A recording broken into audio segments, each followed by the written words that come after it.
Hello, I'm Margot Politis. Welcome to Study English IELTS preparation. Today we're going to talk about tenses and different ways of making comparisons.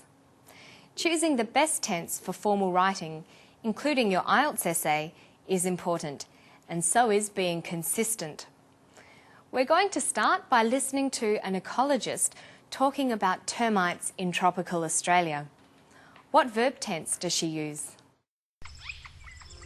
So this is another species of termite that we have here in the territory, and this species is Nasutotermes graveolus, and as you can tell it nests in trees, and their nests are nice and round around the higher branches of the tree, and then they build these little runways, what we call carton runways, that run all the way from the nest all the way down to the base of the tree. And the idea here is the termites just use them as shelter, so they're not exposed to predators and not exposed to the hot sun. So they travel down through these tunnels, and that allows them to access food resources on the ground. So here in tropical Australia, termites are actually the major decomposer insect, and they also play a really important role in conditioning the soil, much like earthworms do. So they help to turn over the soil to create new soil and to increase the porosity of the soil. She says termites are the major decomposer insect. They play a really important role. They help to turn over the soil. She uses the simple present tense form of verbs are, play and help. In IELTS writing tasks, the essay topics given are general and will require you to write about actions. The simple present tense would be the most appropriate verb form to use because you would be talking about general facts. Dr. Dawes Gramudsky was describing general facts about termites, so she used the simple present. Listen again.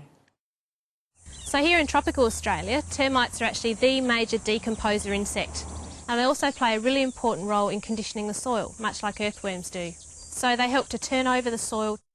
She starts using the present tense and then continues with it throughout her description. It's very important to be consistent in the verb tense you use. So when writing your IELTS essay, try to use the simple present tense for the main verb and avoid switching tenses. Keeping in mind that the essay will be about things in general, you also need to consider the language of the noun phrases. Here's Tracy talking about the nesting habits of termites. What noun forms does she use?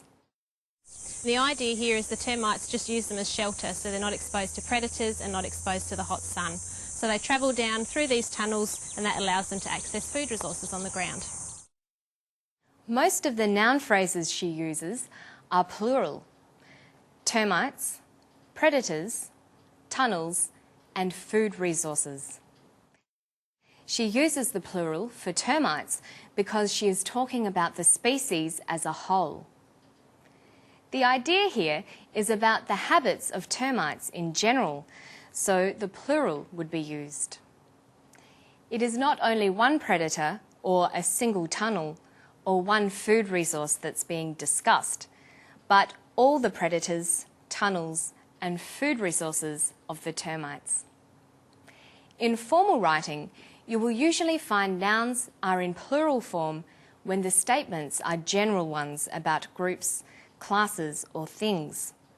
But of course you'll need to watch for uncountable nouns because uncountable nouns do not have a plural form. The various topics you may get in the IELTS test will be general in nature and will require you to discuss, explain, compare and contrast in general terms. So for your IELTS essay, you should use the simple present tense as the main verb form and use plural nouns or uncountable nouns for your subjects. Now let's look at another aspect of the termite story, how comparisons are structured in English. We use a comparative to compare one person, thing or action with another. For example, Judy is younger than her sister. We can use a double comparative when we want to say something is changing. For example, they are getting better and better since starting the IELTS program. There is another way we can use a comparative to describe complementary processes. That is, we can describe how something is changing, but changing together with something else. We can use this kind of form. In Australia, the farther south you go, the cooler the winters. Now watch Tracy talk about the rate at which termites break down mulch.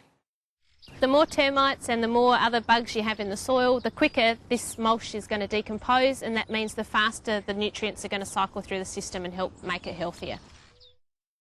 She says, the more termites and the more other bugs you have, the quicker this mulch is going to decompose and the faster the nutrients are going to cycle. She is comparing several things that are changing together. Let's see how the basic structure of a comparative expression like this works. The form is the plus the comparative plus the subject plus the verb. Tracy said, the quicker this mulch is going to decompose. Then, using exactly the same grammatical structure, she added the complementary statement. The faster the nutrients are going to cycle.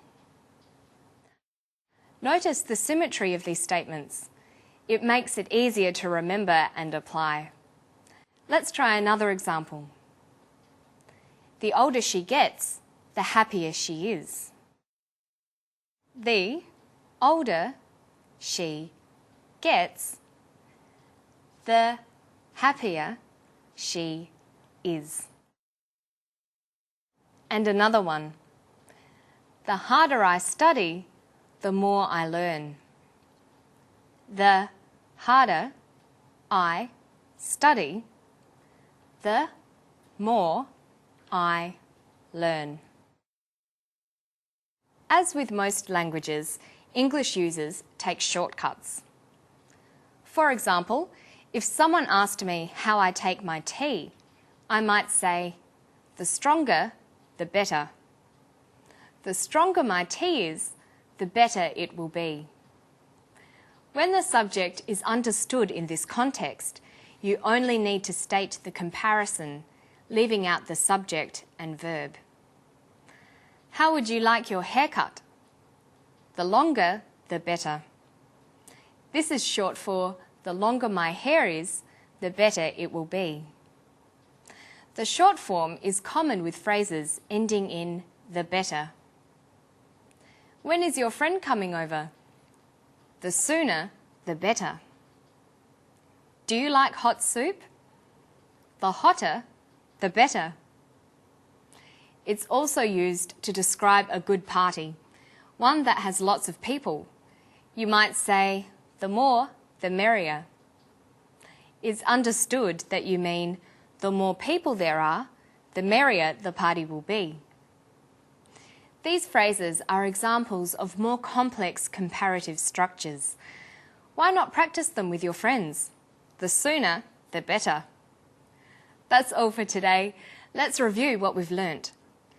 We've talked about the IELTS essay task and using the simple present tense and plural nouns.